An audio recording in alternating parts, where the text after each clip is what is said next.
Assalamualaikum warahmatullahi wabarakatuh. Bismillahirrahmanirrahim. Alhamdulillahirabbil alamin. Wassalatu wassalamu ala sayyidina Muhammadin wa ala alihi wa sahbihi ajmain, amma ba'du. Ilahi anta maksudi wa ridhaka matlubi. A'tini mahabbataka wa ma'rifatak.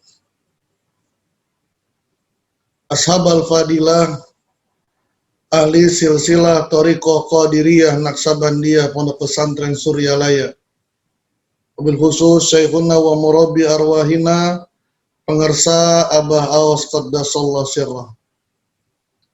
Para wakil talqin Syekh Mursyid Bapak Ki Haji Anang Asy'ari, Bapak Ki Haji Mahmud Al-Maghribi, Bapak Ki Haji Nur Fahim, Bapak Ki Haji Ucup Fathuddin Al-Ma'arif, Bapak Ki Haji Zainal Muttaqin, Pemangku Manaqib Ibu Haja Ati Warsati, Bunda Haya, Bunda Dr. Sari, Prof. Priyatno, dan seluruh ikhwan akhwat yang dirahmati oleh Allah Subhanahu wa Ta'ala.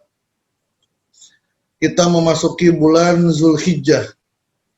Dalam kitab Fadhailus Syuhur, Abah menjelaskan bulan Zulhijjah, huruf za-nya dengan zikrullah, mempunyai korelasi yang kuat antara huruf za bulan Zulhijjah dengan za bulan Zulqa'dah. Kalau za bulan Zulqa'dah itu dengan arti al-zawq, rasa. Untuk menimbulkan rasa, feel dalam berzikir, bahkan puncaknya dalam merasakan kehadirat Allah.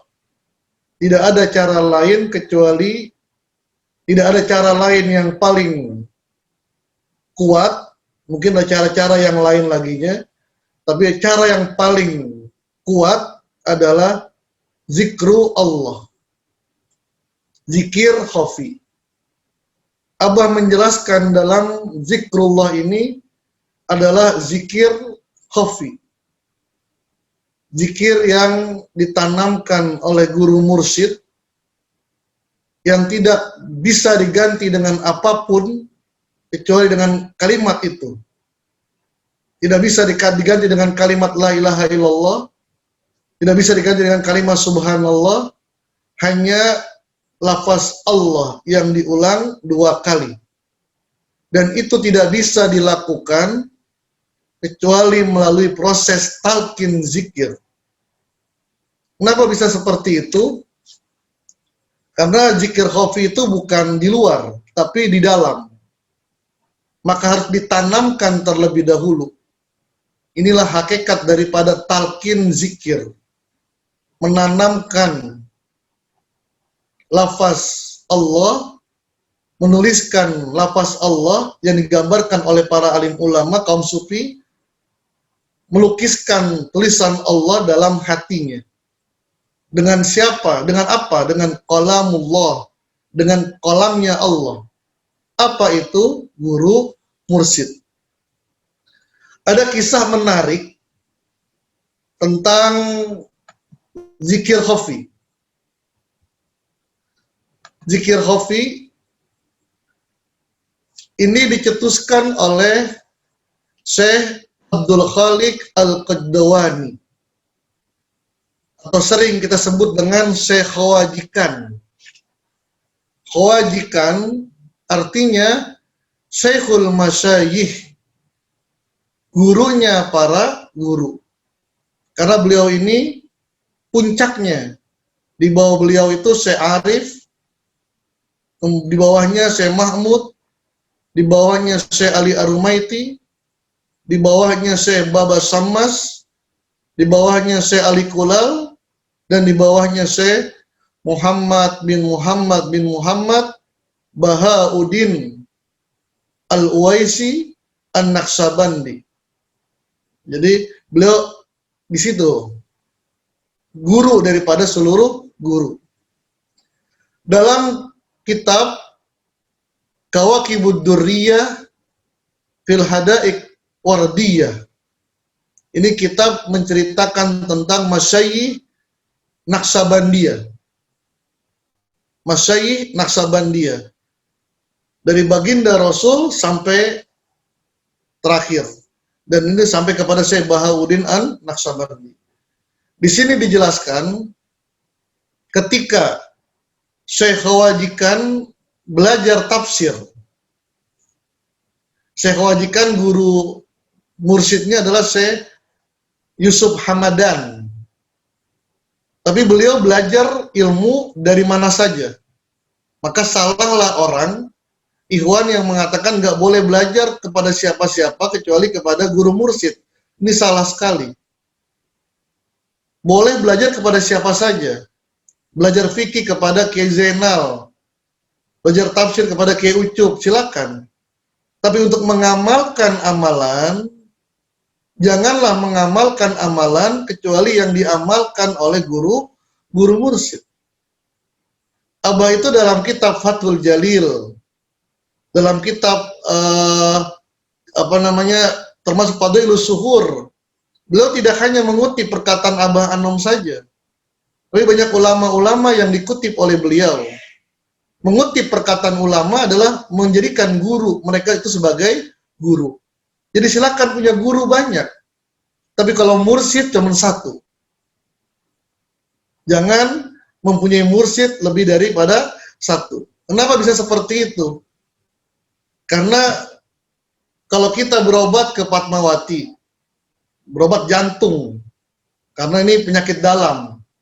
Orang Toriko itu menyembuhkan penyakit dalam, menguatkan batinia, spiritualnya. Maka dokternya bukan dokter sembarangan, tapi dokter spesialis. Kita datang ke Pertamina, berobat jantung, dikasihlah resep dari dokter Pertamina, dokter spesialis, bahkan lulusan Eropa. Lalu kita pergi ke Harapan Kita, berobat lagi, ditangani oleh dokter yang luar biasa lagi, ahli spesialis dalam jantung. Diberikan resep yang berbeda. Kita pergi lagi ke Cipto, diberikan lagi resep yang berbeda.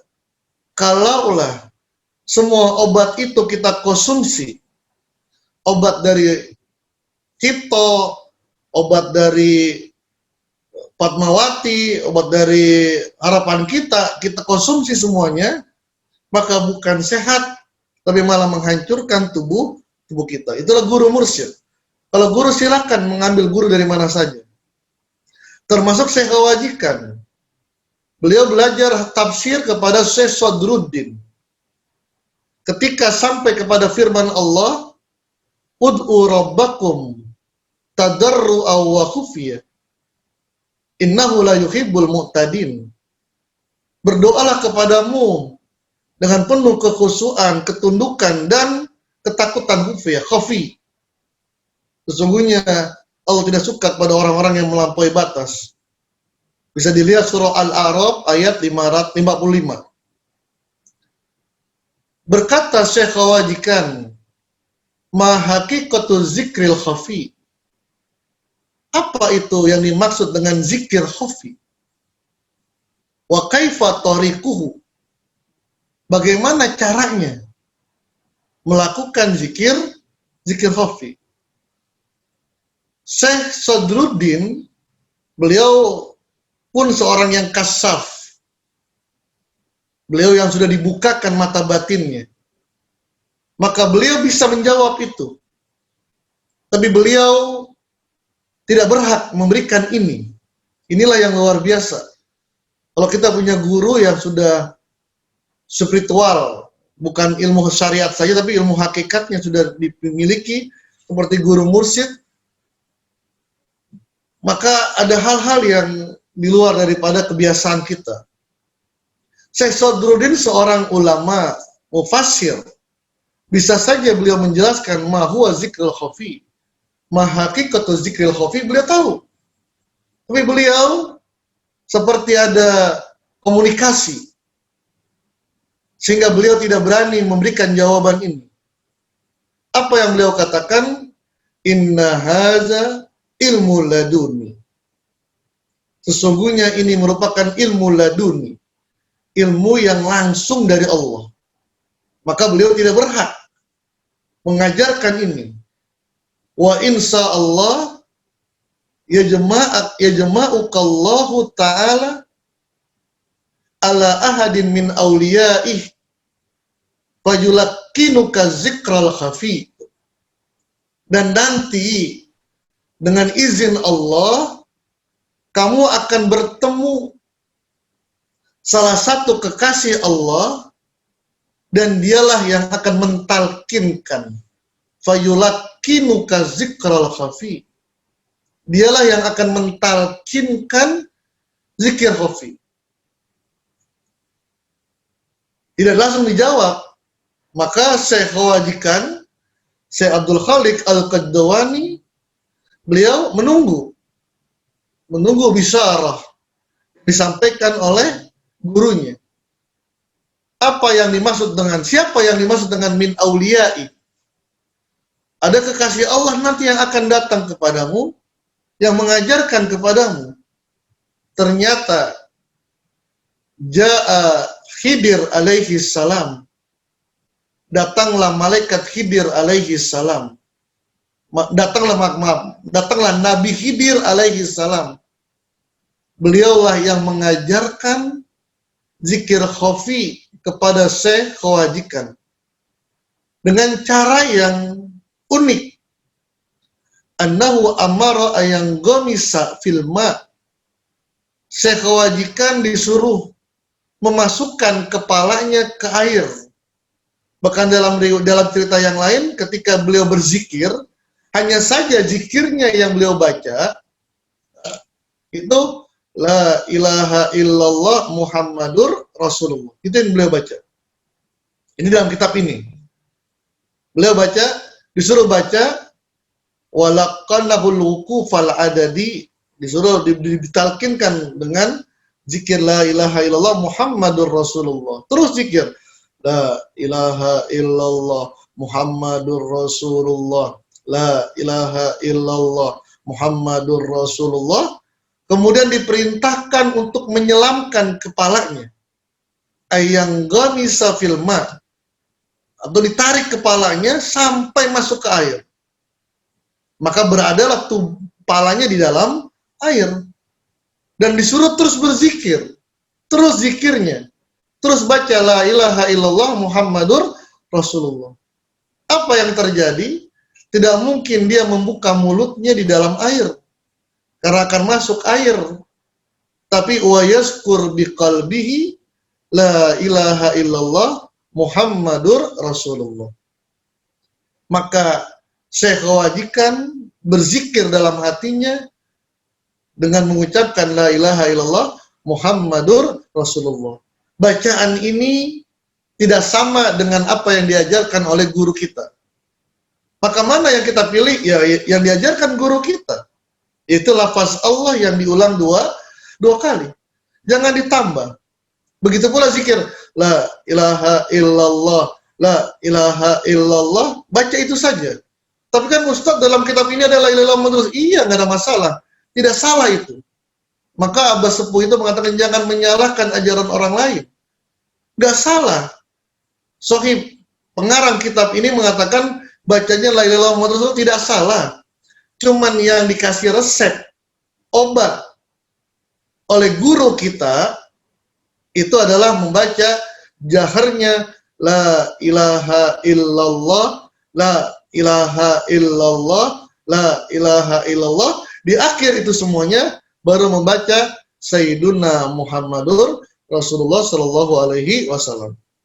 Zikir khafinya, yaitu ya Allah, ucapkan Allah saja. Tapi kan dalam kitab ini dikatakan iya nggak ada masalah, tidak masalah. Apakah salah? Tidak salah.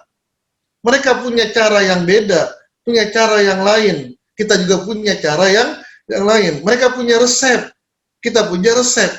Nggak usah dicampurkan resep mereka dengan resep kita. Yang terpenting substansinya adalah ketika zikir khafi, melupakan semuanya, kecuali yang diingat adalah Allah Subhanahu wa Ta'ala. Yang menarik adalah dengan zikir inilah, melalui zikir khafi inilah, maka fatahallahu lahu, maka Allah membukakan segalanya untuk saya kewajikan. Inilah kedahsyatan daripada zikir khafi. Baik, Abah dalam penjelasan itu tetap mengatakan zikir khafi ya Allah saja sudah, nggak usah diganti-ganti. Kenapa? Ada beberapa alasan. Kenapa Allah? Dalam kitab itu pertama, Allah itu dikatakan ismuzat, ismu li jami'il ma'ani asma'il husna, nama yang mencakup seluruh nama-nama asmaul husna. Ar-Rahman, Ar-Rahim, Al-Malik, Al-Qudus, semuanya mewakili nama Allah. Walillahil asma'ul husna fatuhu biha. Walillahi, dan Allah punya nama yang bagus. Siapa? Ar-Rahman, Ar-Rahim, Al-Malik, Al-Qudus, As-Salam. Maka ketika membaca Ar-Rahman, Ar-Rahim, Al-Malik, hakikatnya membaca Allah. Maka ketika membaca Allah dalam hati kita, hakikatnya memasukkan Ar-Rahman, Ar-Rahim, Al-Malik, Al-Qudus, As-Salam, Al-Mu'min, dan sampai akhir. Bahkan kantong asma, hu-nya, ini jangan ditinggal, ternyata rahasianya ada di hu-nya. Hu itu disebutkan dengan kantong asma. Seluruh nama-nama Allah masuk ke dalam asma itu. Ini yang pertama. Yang kedua, sebelum ada nama apapun di dunia ini, hanya ada satu nama, yaitu Allah. Tidak ada Ar-Rahman, tidak ada Ar-Rahim, tidak ada Dzul Jalali wal Ikram, tidak ada Muhaimin, yang ada hanya Allah. Innani anallah, aku adalah Allah. Kemudian, Abah juga menjelaskan, rahasia nama Allah, kalau dihilangkan, iza azalta, gitu, wahidan, gitu. Kalau kamu menghilangkan satu huruf, bakil makna, maka akan tetap namanya nggak berubah. Beda dengan yang lain. Ar-Rahman, rohnya dihilangkan, nggak bermakna. Rohim, rohnya dihilangkan, him. Malik, mimnya dihilangkan, lik, nggak bisa. Tapi kalau Allah dihilangkan satu hurufnya, alifnya, maka menjadi nama lillahi, milik Allah. Lillahi ma fis samawati wa ma fil ard. Lamnya dihilangkan, maka menjadi lahu, milik Allah. Lahu mulkus samawati wal ard. Lamnya dihilangkan, bukan tambah hilang maknanya, tapi semakin dahsyat, yaitu hu. Inilah dahsyatnya zikir khafi yang kita miliki. Mudah-mudahan bermanfaat, mudah-mudahan apa yang saya sampaikan bisa kita amalkan dan istiqomahkan. Terima kasih, mohon maaf. Assalamualaikum warahmatullahi wabarakatuh.